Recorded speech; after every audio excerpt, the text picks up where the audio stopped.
Welcome to the MediByte channel. I'm your host, and as a healthcare professional here at MediByte, today we are tackling a heavy yet absolutely critical medical explainer on maternal and perinatal mortality. As medical professionals and advocates for better health outcomes, we really have to look closely at why these complications happen, who is most at risk, and what we can actually do to stop them. Here is our roadmap for today's explainer. We'll start by defining maternal mortality, then perinatal mortality, look at the timing and causes, break down individual risk factors, and wrap up with environmental risks and prevention.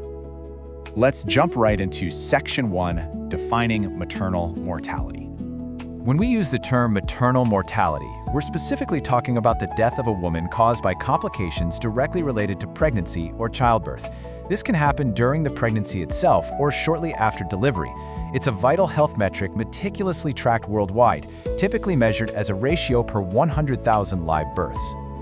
To put this into a global perspective using 2020 data, the contrast between developed nations are just stark.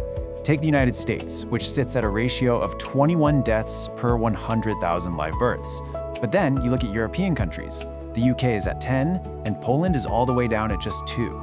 It really shines a spotlight on the massive variations in outcomes across different healthcare systems. And when we zoom in on the US data from 2021, we absolutely have to confront the severe racial disparities. The mortality rate for non-Hispanic Black women hit an alarming 70 per 100,000 deliveries. That's a massive, tragic gap compared to 28 for Hispanic women and 27 for non-Hispanic white women. As healthcare providers, this is a demographic reality we have to actively work to fix. Moving on to Section 2, defining perinatal mortality. Now we're looking at the infant side of the equation. Perinatal mortality is the death of fetuses and newborns right around the time of delivery, so this includes both stillbirths and neonatal deaths. In the US, the 2021 rate was 5.5 perinatal deaths per 1,000 live births. And here's a staggering detail for you. 75% of those neonatal deaths happen within just the first 7 days of life. That first week, it's literally make or break. So what's driving these tragic outcomes globally? It generally boils down to a few primary culprits. We're talking preterm birth, major childbirth complications like birth asphyxia, which is a dangerous lack of oxygen at birth, severe infections, and birth defects.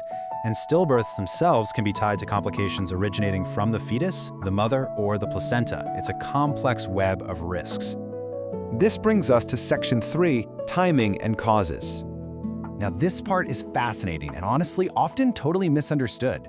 When do you think maternal complications actually become fatal? You'd assume mostly during labor, right? Well, 25% happen before delivery, and another 25% happen during or right after. But a full 50% of maternal deaths occur well after the baby is born. We're talking weeks, up to a full year later, where mothers are still at a very real risk. Clinically speaking, what are the primary culprits here? Hemorrhage, excessive bleeding, is the absolute most common cause, responsible for over a quarter of these deaths. Following closely behind are high blood pressure disorders like preeclampsia and sepsis, which is a massive, severe systemic response to an infection. We also see pulmonary embolisms and complications from ectopic pregnancies or miscarriages making up a significant chunk of that risk. But we can't just look at the biology. We have to look at the system. Systemic barriers heavily fuel these fatal outcomes, and we broadly call these delays in care. It could be a delay in a patient actually seeking medical care, a physical lack of transportation to get to a health facility, or, heartbreakingly, a delay in receiving proper care once they've finally walked through the clinic doors. Let's pivot to Section 4, individual risk factors. How do we spot a high-risk pregnancy before complications strike? Well, a mother's physical characteristics play a massive role. BMI is a perfect example. Underweight profiles, meaning a BMI under 19.8, carry a very high risk for small, underweight babies. Flip that to an obese profile with a BMI over 30, and you're looking at distinct, severe risks like exceptionally large babies, pre-eclampsia, gestational diabetes, and a much higher likelihood of needing a cesarean delivery. Age is another huge clinical indicator. With adolescent pregnancies, we see elevated risks of preeclampsia, preterm labor, and anemia, which is often made worse because younger mothers might delay seeking early care. On the flip side, mothers aged 35 and older face a completely different set of hurdles. Higher risks of pre-existing conditions like chronic hypertension, fetal chromosomal abnormalities, and dangerous complications like placental abruption. Furthermore, a patient's medical history is basically our clinical roadmap. If a patient had problems in a previous pregnancy or has pre-existing conditions like diabetes, that automatically bumps them into a high-risk category. The same goes for structural issues like a weak cervix, or if they're carrying multiples, twins, triplets. Those scenarios demand intense, highly specialized care. Which brings us to our final stop, Section 5, Environmental Risks and Prevention. Okay, we have to talk about teratogens. These are environmental exposures that drastically increase the risk of birth defects. Now, exposure is particularly dangerous between weeks 2 and 8 of pregnancy because that's exactly when the fetal organs are forming. We're talking about avoiding extreme heat, over 102 degrees, so definitely no hot tubs, steering clear of infections like Zika or rubella, and, of course, absolutely avoiding substances like alcohol, tobacco, and environmental chemicals like lead. Even diet is a delicate balancing act, especially when it comes to seafood. Seafood is packed with crucial nutrients for fetal brain development, but too much mercury is a massive red flag. So expecting mothers should stick to these step-by-step FDA guidelines. Number 1, 0 Gulf tile fish, shark, swordfish, or king mackerel, period. Number 2, limit albacore tuna to 4 ounces a week. And number 3, confidently eat 8 to 12 ounces of low mercury seafood, like salmon or shrimp, every single week. Here is the absolute bottom line.